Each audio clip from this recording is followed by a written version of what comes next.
Bonjour, je m'appelle Magali Lambert, je suis maquilleuse professionnelle et je vais vous montrer aujourd'hui comment faire un maquillage à la Marilyn Monroe. Alors, vous n'aurez qu'à sélectionner un fond de teint, votre poudre libre pour fixer votre fond de teint, l'outil pour les sourcils, pour redessiner le sourcil, très important. On va travailler les ombres à paupières également, un clair, un foncé, crayon, eyeliner, faux cils et les lèvres avec un crayon rouge et une laque rouge. Première étape, l'application du fond de teint. Alors le fond de teint, on le choisit toujours ton sur ton, ni une demi-teinte au-dessus, peut-être une demi-teinte en dessous, mais restez toujours très fidèle à votre couleur.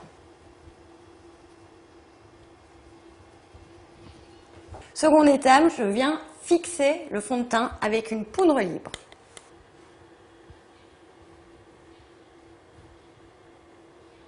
Troisième étape, je viens redessiner le sourcil. C'est un maquillage des années 60 et dans ces années-là, on accentuait le sourcil et on le dessinait comme un accent circonflexe. Quatrièmement, je vais venir mettre des points de lumière avec de l'ombre à paupières argentée et ensuite je vais venir structurer également l'œil avec une couleur taupe dans les creux naturels de la paupière.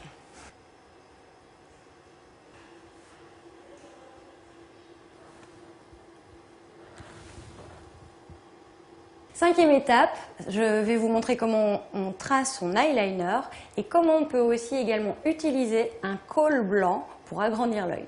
L'eyeliner, vous allez commencer à le tracer à la moitié de l'œil, le plus proche possible de la frange des cils. Et vous allez tirer un trait petit à petit vers l'extérieur.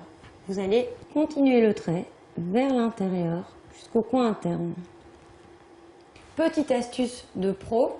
Pour agrandir votre œil, vous pouvez venir dessiner sur la muqueuse inférieure avec votre crayon blanc. Sixième étape, on va souligner le regard avec le mascara et on va venir intensifier avec les faux cils. On vient bien travailler sa frange du cil, de la racine jusqu'à la pointe et on n'hésite pas à faire des zigzags et à y revenir le plus longtemps possible afin de vraiment souligner le regard. Vous utilisez votre pince à épiler, de la colle spéciale pour les faux cils. Vous mettez sur votre main la colle. Alors pour un résultat plus naturel, je vous conseille d'utiliser du cil à cils. Donc c'est 5 petits cils qui sont attachés. Vous venez chercher un petit peu de colle et vous le placez dans la frange des cils. Vous pouvez en utiliser 5, 6, jusqu'à 10. Plus vous en utiliserez, plus votre frange sera fournie, forcément. Dernière étape, le rouge à lèvres. Je vais choisir une couleur rouge, le rouge carmin, le rouge que Marilyn utilisait. Mais tout d'abord, je vais faire le contour avec un crayon rouge également bien taillé. Et je vais commencer par créer le contour de la lèvre inférieure et supérieure.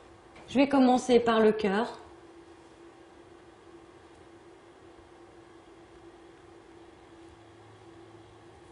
Vous pouvez également remplir les lèvres au crayon. Ça permettra à votre rouge à lèvres de mieux se fixer. Je vais utiliser une laque ou plutôt un gloss pour donner un côté plus glamour, plus pulpeux.